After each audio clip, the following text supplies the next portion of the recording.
lesson, we are going to be looking at how we can use models to multiply two fractions. And so you can find the product of two fractions by using models.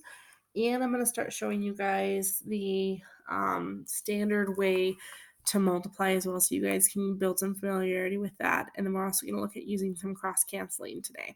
Okay, so for now, we're going to start with modeling, and then as we get going, I'll start showing you the way that you can multiply. So the art teacher gave each student half a sheet of paper. Then she asked the students to color 1/4 of their original pieces of paper.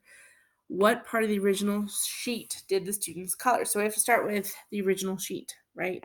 So we start with the original sheet of paper. Okay. She gave every person a half. So now two students have a half of those papers, and she asked each student to shade in 1/4. So if this is mine, so I'm going to go ahead and I'm just going to divide it all the way out. But knowing that just this half is mine, I'm going to shade in 1/4 of that. Okay. So there's my 1/4 of the half that she gave me, but I'm looking at the original, how much of the original amount did she shade in? So to do that, we need to look and see how many pieces we have total. So I'm going to go ahead and I'm going to count. So I have 1, 2, 3, 4, 5, 6, 7, 8 pieces total. And of those 8 pieces, I shaded in 1/8. So I shaded in, or she asked each student to shade in 1/8 of the original sheet of paper. Okay. So our look back, it says, should your answer be less than or greater than 1? How do you know?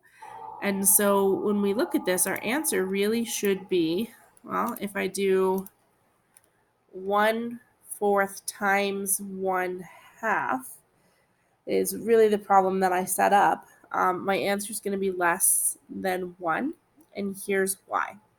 Okay, so a half is less than 1, and a fourth is less than 1.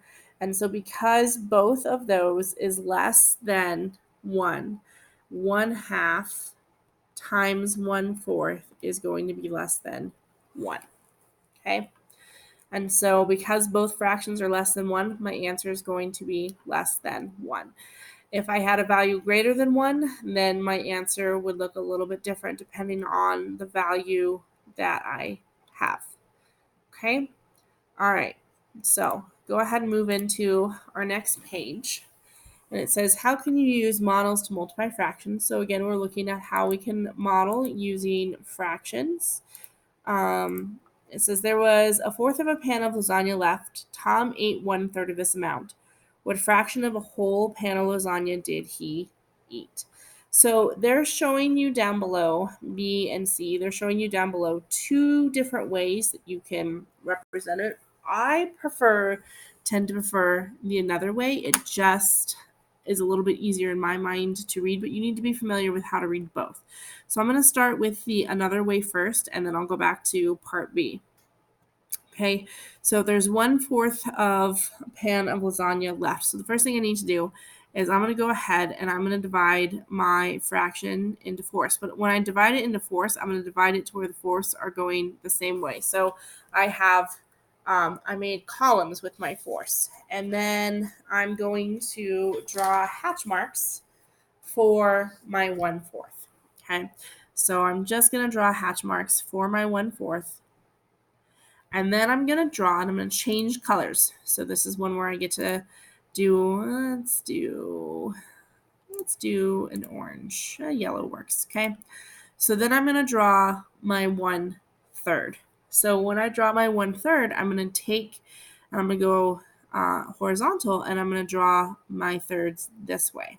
Okay, so I made vertical fourths, horizontal thirds, and then I'm going to shade in 1/3. But when I do my shading of 1/3, I'm going to do my hatch marks a different way. So this is very similar to when we were dividing decimals by decimals. We did this same model. And so that's partly why I think I like it. It's familiar. And so then I look at what is shaded overlap. So where's the overlap? Okay. So when I look at the overlap, it's going to be 1 out of however many pieces I created here. So it's 1, 2, 3, 4, 5, 6, 7, 8, 9, 10, 11, 12. So my answer is going to be 1/12. He ate 1/12 of the lasagna. So that's the first way to do it. The other way to do it is you create your 1/4 going this way. So I'm going to create my 4. So there's my halves, there's my 4ths. Then what I'm going to do is I'm going to make that one a little bit bigger.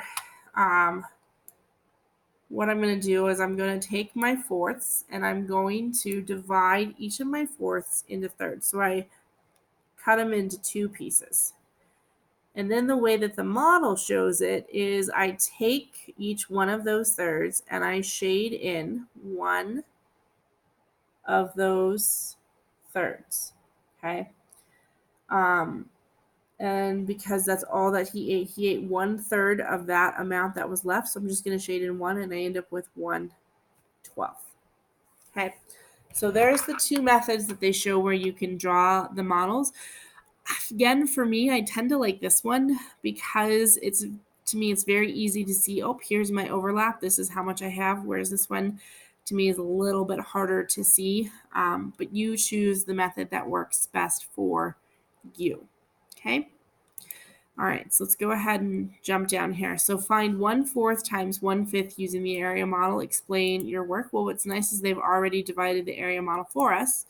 So I'm going to go through and I'm going to look for where my 4s are. So I'm just going to count across 1, 2, 3, 4, 5. So going across is my 5th. That means going down 1, 2, 3, 4 is my 4th. So I'm going to draw my hatch marks of my 4ths all the way across because that's my 4th. So I have 1/4.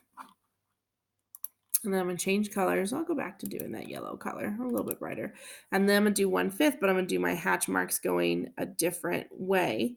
And I look for what overlaps. And when I see what overlaps, I have 1 out of however many numbers that I created here, which is going to be 20. And so if you're noticing, I'm hoping you're noticing that right now what I'm going to do is I'm doing 4 times 5. That gives me 20. And then I have my 2 numerators, 1 times 1, which gives me 1. So I'm multiplying the denominators together. I'm multiplying the numerators together. And that's how I'm finding my new fractional part. All right. The third example that they have that you could use is a number line. So that's what I like about this lesson is they give you lots of options that you can use. So find 2/3 times 3/4 using a number line. And so what you're going to do is if I just go through and I read it, 1/3 means 1 of 3 equal parts. So 1/3 of 3/4 is 1/4. So 1/3 of 3/4 is 1/4. So that's how they got this value. 2/3 means 2 of the 3 equal parts. Okay, so if I look, I have 1, 2, 3. So that's how we got the 1/3. And so I only take 2 of them. So I'm only taking the first 2. And then that leaves me with 1/2. If I show this using my box method, okay, so I go ahead and I'm going to divide it into 4ths. And I have 3/4 of those. 1, 3, 4, 1, 2, 3, 4. Then I go there. I divide it into thirds. We're good. We like that color. I divide it into thirds. So 1, 2, that gives me thirds. And I'm doing 2/3. And I'm going to draw my hatch marks going the other way. And when I look at that, I look at what overlaps or what I made x's with. So I made x's with 1, 2, 3, 4, 5, 6 out of 7, 8, 9, 10, 11, 12 out of the number of pieces. So 6/12 is equal to 1/2. So that's another way that I can find it using that model. So again, looking at it, if I were to just multiply straight across 2 times 3, 3 times 4, I end up with 6/12, and then I simplify from there. So starting to see, oh, this is how it works because I break my model apart into smaller pieces. My fractional part is generally going to be smaller than one of the values. Okay.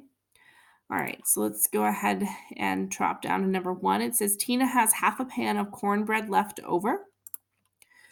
And so when we look at half of a pan left over from a dinner party, she eats 1/2 of the leftover pan the next night. How much of the whole pan does she eat? Write an equation to model her work. Well, she's eating half of a half. Okay, so there's my equation that's going to model it. She's eating half of a half. And so when she eats half of a half, she's eating 1/4. So I can model to show this how this works. So the first time she eats half of cornbread leftover. So here's her first half. Okay. And then she eats half of the leftover the other night. So this is now the new half that she eats. So I look for what's overlapping. This is what's overlapping. So it's 1 of 4 pieces. So my answer is 1/4. All right. In the example on page 476, find the fraction of the whole pan of lasagna that Tom ate if he started with 7/8 of a pan. So he started with 7/8 of a pan, and he ate 1/3 of that pan. Okay. And so again, this one, if I were to draw a model, what I would do is I would draw my eighths. So here's my half, there's my fourths, there's my eighths. So I just keep dividing in half, and then I have 7 of them. 3, just very big hatch marks. Okay.